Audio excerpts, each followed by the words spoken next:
الحمد لله رب العالمين والصلاة والسلام على سيد المرسلين أما بعد فأعوذ بالله من الشيطان الرجيم بسم الله الرحمن الرحيم الصلاة والسلام عليك يا رسول الله وعلى آلك وأصحابك يا حبيب الله السلام علیکم ورحمۃ اللہ وبرکاتہ۔ پارہ پہلا الف لام میم، سورہ دوسری البقرہ، آیت نمبر 40۔ وَإِيَّايَ فَارْهَبُونَ، اللہ عز و جل نے ارشاد فرمایا، بنی اسرائیل سے خطاب ہے، میری نعمتوں کا ذکر کرو اور مجھی سے ڈرو۔ فرحبون، فَإِيَّايَ، مجھی سے، مجھ سے ہی ڈرو، میرا ہی خوف کرو۔ فرحبون بنا ہے رہبہ سے، رہبت، راہبہ اور تا مدورہ، اس کا معنی ہے خوف، مجھ سے ہی ڈرو۔ خوف کیا ہے؟ میں زیادہ علمی باتیں نہیں کروں گا، مختصراً جو آپ کی اور میرے لیول کی باتیں ہیں وہ میں عرض کرتا ہوں۔ فرماتے ہیں خوف دو طرح کا ہوتا ہے، ایک عذاب کا خوف اور ایک خود ذات کبریائی رب ذوالجلال کا خوف۔ فرمایا عذاب کا خوف تو جب تک عذاب ہے، عذاب کا ڈر جب تک ہے، تب تک عذاب کا خوف انسان کو لگا ہے، بندے کو لگا ہوا ہے کہ یار یہ کام نہیں کروں گا تو یہ عذاب، یہ گناہ کروں گا تو یہ عذاب۔ اور اگر عذاب کا ڈر نکل گیا تو پھر کسی چیز کا ڈر نہیں، عذاب کا ہی خوف نہیں تو پھر کس چیز کا خوف؟ تو ایک خوف ہے عذاب کا، اور دوسرا خوف خود اللہ عز و جل کی ذات پاک کا۔ تو مفسرین فرماتے ہیں کہ یہ خوف ہونا چاہیے، وہ عذاب کا خوف نہیں، اللہ کا خوف، اللہ عز و جل کا خوف ہو کہ عذاب تو ہے نہیں ہے، اچھے کام کرے تو عذاب سے بچ گئے، برے کرے تو عذاب آ جائے گا، یہ خوف، یہ تو عذاب ہے۔ اللہ عز و جل کا خوف جب ہو بندے کو تو پھر وہ ہمیشہ صحیح راستے پر ہی رہے گا، کیونکہ اللہ عذاب ہے نہیں ہے، پر اللہ عز و جل کی ذات، وہ ذات کبریائی وہ ہمیشہ ہے اور اپنی شان اور اپنے جلال کے ساتھ ہمیشہ ہے، تو اس جلال سے ڈرنا ہے، اس ذات سے ڈرنا ہے، اس اللہ عز و جل سے ڈرنا۔ تو دیکھیے آیت پاک میں بھی کیسے کتنا پیارا، وَإِيَّايَ فَارْهَبُونَ، مجھی سے ڈرو، یہ نہیں فرمایا کہ میرے عذاب سے ڈرو، میرے عذاب سے ڈرو، میری سزاؤں سے ڈرو، نہیں، ایّایا، مجھ سے ہی ڈرو۔ بڑی پیاری بات ہے یہ۔ تو خوف جو ہو وہ اللہ عز و جل کا ہو، پروردگار ہمیں اپنا خوف عطا فرما دے، آمین بجاہ نبی الامین صلی اللہ علیہ وسلم۔ تو یہاں بنی اسرائیل سے جو فرمایا وَإِيَّايَ فَارْهَبُونَ، اس کا مقصد یہ تھا کہ بنی اسرائیل یہودی جو تھے اس وقت کے، جو ان کے عالم تھے، یہ سب آگے اگلی آیت پہ تفصیل آئے گی،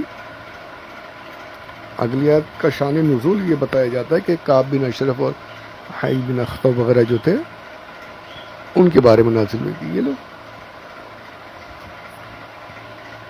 اس بات کا ڈر تھا انہیں کہ اگر ہم نے حضور اکرم صلی اللہ علیہ وسلم پر ایمان لے آئے، ہم ان کی سچائی بیان کر دی، تو جو ہماری عزت ہے، جو ہماری انکم ہے، جو لوگوں میں ہماری دھاک بیٹھی ہوئی ہے، وہ سب ختم ہو جائے گی،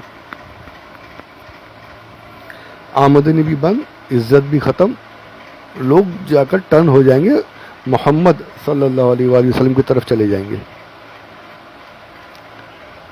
تو ہم تو گئے کام سے، تو اس چیز کا انہیں خوف تھا کہ ہماری انکم چلی جائے گی، ہمارا رتبہ، ہماری عزت ختم ہو جائے گی، اس چیز کا خوف تھا. محمد ہم سے آگے بڑھ جائیں گے، اس چیز کا خوف تھا. تو اللہ عز و جل نے حکم نازل فرما دیا، اے یہودیوں، اے بنی اسرائیل،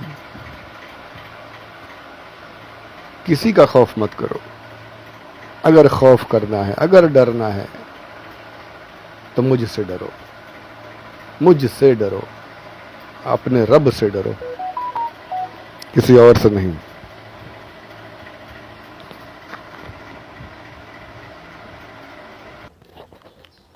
اور مجھ سے ڈرنے کا جو حکم ہے، اس میں یہ بھی سمجھ میں آ رہا ہے کہ دنیا کی جتنی چیزیں ہیں، جتنی بھی، یعنی کہ سب سے بڑی خوفناک چیز جس کا ڈر انسان کو ہو، بڑی سے بڑی چیز جس کا ڈر ہو، جس کا خوف ہو، وہ سب کے سب مٹنے والی ہیں. ساری چیزیں مٹیں گی اور باقی رہے گی کون سی ذات؟ وہی ذات کبریائی، وہی ذات ذوالجلال، وہ ہمیشہ باقی رہنے والی ذات ہے. تو ان مٹنے والی چیزوں کا خوف مت کرو، ان سے مت ڈرو. خوف کرنا ہے تو میرا کرو، خوف رکھنا ہے تو مجھ سے رکھو، ڈرنا ہے تو مجھ سے ڈرو. اور ان سب چیزوں میں جو اثر جو موجود ہے، جو ڈرانے کی، جو خوف کی، جو نقصان پہنچانے کی جو تاثیر ہے، وہ ہے کس کی وجہ سے؟ میری وجہ سے. میں نے ہی انہیں وہ اثر دیا ہوا ہے، میں نے ہی انہیں وہ قوت عطا کی جس سے یہ تمہیں نقصان پہنچے. اگر میں ہی وہ قوت ہی چھین لوں، وہ اثر ہی نکال دوں، تو ڈر کہاں رہے گا؟ کس چیز کا ڈر ہے؟ آگ جلا رہی، اگر میں آگ ہی کو ٹھنڈا کر دوں تو پھر آگ سے کون ڈرے؟ تلوار اور چھری کے زخم سے انسان کی موت ہو رہی ہے، اس سے ڈر اگر میں اسی زخم لگانے کی طاقت کو ختم کر دوں تو پھر چھری اور تلوار کا زخم، اس کی ڈر کہاں ہے؟ اس کا خوف کہاں ہے؟ تو اصل خوف جو ہے ان چیزوں کا مت رکھو، میرا رکھو، مجھ سے ڈرو. وَإِيَّایَ فَارْهَبُونِ، مجھ سے ڈرو، میرا خوف رکھو. تو یہودیت تم بھی یہ دنیا کی آزمائش، دنیا کی لذتوں کے پیچھے مت بھاگو کہ تمہاری یہ چیزیں چھوٹ جائیں گی. ان کا خوف مت کرو. خوف کرنا ہے تو میرا خوف کرو، مجھ سے ڈرو. وَإِيَّایَ فَارْهَبُونِ. اور یہ صرف بنی اسرائیل کے لیے نہیں، سبھی کے لیے تھا، سارے جہان کے لوگوں کے لیے. اور یہ بھی دیکھیں یہاں پر یہ بھی پتا چلا کہ بنی اسرائیل کو خاص طور پر نام لے کر ارشاد فرمایا جا رہا ہے، کیونکہ انہیں نعمتیں بہت ملی تھیں، ان پر انعامات بہت زیادہ ہوئے تھے، بہت زیادہ انہیں نوازا گیا. تو خاص طور پر انہیں کہ جب تمہیں اتنے انعام دیے، تمہیں اتنا نوازا، تمہیں اتنی عزتیں عطا فرمائی ہے یہودیوں، تو پھر تمہیں ڈرنا بھی اور زیادہ چاہیے. کیونکہ جتنی زیادہ عزتیں، جتنے زیادہ انعامات ملے، اتنا زیادہ ڈر بھی انسان کے اندر ہونا چاہیے، اتنا زیادہ شکر بھی ہونا چاہیے. کیونکہ جتنی زیادہ عزت، جتنا زیادہ انعام، جتنی زیادہ نوازشیں، اگر آپ نے اس کا شکر ادا نہیں کیا تو پھر آپ بڑے گناہ میں پڑ جاؤ گے. اگر شکر ادا نہیں کیا تو انسان نافرمانوں میں داخل ہو جائے گا کہ اتنا کچھ ملا پھر بھی تو شکر ادا نہیں کر رہا، پھر بھی تو ڈر نہیں رہا، دینے والے سے ڈرتا نہیں، دینے والے کی عزت نہیں کرتا، تو بڑا نافرمان ہے. تو پتا چلا کہ جتنی زیادہ نعمتیں ہوں اتنا زیادہ ڈر بھی ہونا چاہیے. اگر ڈر نہیں ہے تو پھر نافرمانی میں شامل ہو جائیں گے، پھر نافرمانوں میں شمار ہو جائے گا. تو جتنا ملے اتنا زیادہ خوف بھی رکھنا چاہیے، اتنا زیادہ شکر بھی ادا کرنا چاہیے. اور یہاں جو لفظ ہے رہب، خوف اور رہب میں فرق ہے.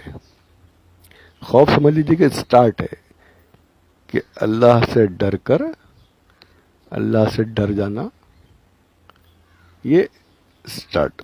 خوف عذاب کی باتیں سن لی، اللہ کے قہر کی باتیں سن لی، توبہ کر لی، آنکھوں سے آنسو جاری ہو گئے،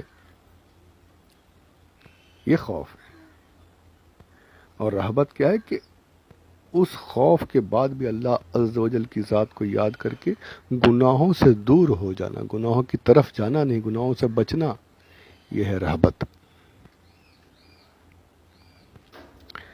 خوف محض ڈر جانا ہے، اور رہب ڈر کر برائیوں سے رک جانا، یہ ہے رہبہ، رہب. تو یہاں اسی کے بارے میں فرمایا کہ یہودیوں مجھ سے صرف خوف نہیں، وہ کام کرو کہ میرے ڈر سے میرے نبی صلی اللہ علیہ وآلہ وسلم کی مخالفت کو ترک کر دو اور ان کے اوپر ایمان لے آؤ. صرف ڈرو نہیں بلکہ فرحبون، ایسا ڈرو کہ گناہوں کو بھی ترک کر دو، میرے حبیب صلی اللہ علیہ وسلم پر ایمان بھی لے آؤ. تو یہ مختصر طور پر میں نے یہاں پر یہ آیت پاک کے اس حصے کے بارے میں چند باتیں عرض کی ہیں. کچھ فوائد وغیرہ ہیں وہ انشاءاللہ عز و جل اگلے آڈیو میں سنیں گے. اللہ کے کرم سے ہمارا یہ سلسلہ جاری ہے. پروردگار اسے قبول فرمائے. ہمیں، آپ کو، مجھے اور آپ کو سب کو اپنا صحیح معنوں میں خوف عطا فرمائے.